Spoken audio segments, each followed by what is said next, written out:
In this presentation, I am going to talk about various concepts that I have learned during the course HI5020, which is corporate accounting. So, this presentation is going to focus upon the income statement, the cash flows, the difference between these two particular components, the relevance for these two components for the investor. I am going to implement the key concept that I have learned on the three companies, which is BHP, Santos, and Fantastic. I am going to focus on the key trends, and on the basis of this analysis, I am going to talk about the financial strength and the lending capacity for the business. Coming to income statement, what is income statement? It is one of the component of annual report. It is prepared on the accrual basis and it is for a particular period. So this is to be presented for 12-month or 6-month or 3 months basis. This is prepared on accrual basis, so irrespective of the cash has come or not, the income or the expenses has been recorded here. That said, it helps the business to remove all the expenses from income and arrive at the profit. So it helps the investor to find the profitability of the business. However, it has many items which are capital expenses and doesn't go through it. So they might be directly routed through income statement, through cash flows and the balance sheet. Opposite to that, cash flow is prepared on the actual basis. So if the cash has come or gone, then only it is recorded in the cash flow statement. It is for a period, and it helps the business to find out the inflows and the outflows and the true cash position, thus liquidity of the business. Now, what is the importance of these statements for the investor? If he has the income statement, he can find the profitability of the business, so he can find the returns for the money that he has invested, so he can decide whether he should invest or not. Now, if he has the cash flow statement, he can find the liquidity of the business and he can assess if the business is be able to repay him. On the basis of that, he can analyze the risk and decide if he wants to invest or not. Now, I am going to implement some of the key concepts on the three companies, which are BHP, Santos, and Fantastic. So what are the sources and uses of the cash? For BHP and Santos and Fantastic, we can see that the major sources are very similar, which are the cash flow from operations.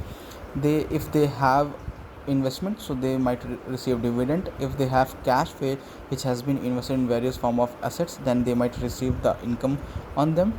And for BHP, there is a divestment of the assets. For Santos, they have drawn their credit lines and they have received the insurance money. For Fantastic, they have taken both debt and equity, which is the major source of the money. For users, for BHP, they have invested in fixed assets, they have repaid their debt, they have bought back their shares, they have paid their dividend. For Santos, they have paid suppliers and employees, they have made various investments, and they have paid dividend and repaid the borrowing. For Fantastic, they have paid for supplying customer and they have repaid the debt. Coming to the trend of the cash flow from continuous operations, we can see for BHP it's largely flat but very high. For Santos, it is increasing. For Fantastic, there are cash losses and they are increasing from the operations. Comparison of the cash flow from operation with net profit after tax, we can see that both are very different, and the reason that can be attributed to the same is that there are various several non-cash expenses such as depreciation, notional loss in the value of investment, and the working capital. So these kind of factors which influences both cash flow from operations and profit after tax, and they might reduce the PAT, causing this difference. What is the ability of this business to generate enough cash flow to pay off capex? Now for BHP, we have seen that they have generating very high operating cash flows in comparison to their capex, so they can easily do their capex without raising any debt. For Santos, we can see that their both capex and their operating cash flow are increasing. In 18, there was one off year as they had to bought one company. Otherwise, they can easily manage their capex from their operating cash flow without the need of debt. Fantastic, they had incurred operating losses, so they can't fund their capex. Even though capex is decreasing, still they have to raise debt or equity to fund the capex. Now, what is the cash flow from dividend payment? For BHP, there is an ample cash flow to pay dividend. For Santos, they don't. They are generating money and they can pay dividend. For Fantastic, there is no money to pay dividend.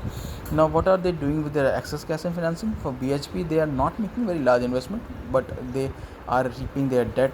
They are paying the dividend and they are funding the capex. For Santos, they had not borrowed. They had to borrow fund in 18 for acquisition, and for the rest of the year, they can manage it within the operating cash flow. For Fantastic, they need both debt and equity to fund the cash losses for last 3 years. Now, if we analyze the financial strength on the basis of these factors, we can see that